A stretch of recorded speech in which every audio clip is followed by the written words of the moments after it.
I guess I would say that it is the hardest thing that you'll ever do. I mean, you have to change everything, you know, but with that, new things are going to come in place that are better than anything you thought you had. Like, we constantly think, you know, like we're holding on to these vices and these things, like this is it, this is all we have, but there's something so much better than that if you're willing to do the work to get it, you know. You know, it's going to get harder before it gets easier, you know, but in those moments, like when those cravings come, when the urges come, when you doubt yourself, you know, like I still have those days. I wake up and I'm like, why am I doing this? Like, this is so hard. It'd be so much easier. But if it was easy and if it was comfortable, then everybody would do it. You know, what matters isn't that you fell, but that you got back up. No matter how many times it takes, it's that you get back up that matters. We fall down and all isn't lost. Like, I don't know if I can say this, but that verse in the Bible, it talks about, in the same lines, it talks about, it says, though the righteous man falls 7 times, you know, it's saying that when he gets back up, like, he honors God so much. In the same sentences that he's fallen down 7 times, he's calling him a righteous man, and how honoring it is. You know, like, if this was easy, where would be the honor in that? Like, where's the satisfaction? Like, what would it mean if you didn't have to work for it, you know? So there's a lot of value in the fight, you know. It's worth it.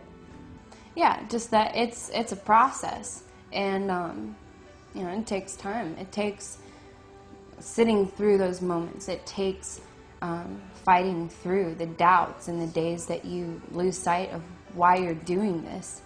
I'm no different than anybody else, you know. Like, my story isn't unique, and that's the most amazing thing, is that we get to share this.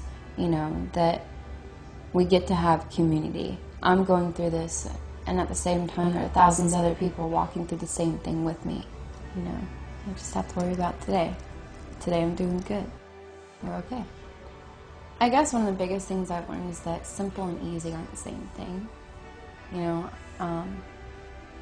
the 12 steps and this new life and these ideas are all very simple, but they're not easy. It's one of the hardest things I've ever done. And I think I've said a lot that it gets easier, and I guess looking back, really, it's not that it gets easier. Like, when I say that, I don't mean that life gets easier, because it certainly doesn't. And I think a lot of people share that frustration. We think we're going to get sober and we cut out these harmful habits and things that we were doing to destroy ourselves, and everything's going to be dandy after that. And life's just going to be so much simpler, and it's all going to be okay. But life still has a good way of knocking you down. So I guess I've kind of realized that it's not life that gets easier in sobriety, but it's finding new solutions for the issues that I have to deal with in my life. Realizing that it's not about perfection, it's progress. You know, that you might fall. You know, you might hit your head, like, you're learning. Like, little kids don't crawl out of their mom and start walking. I don't think that's appropriate.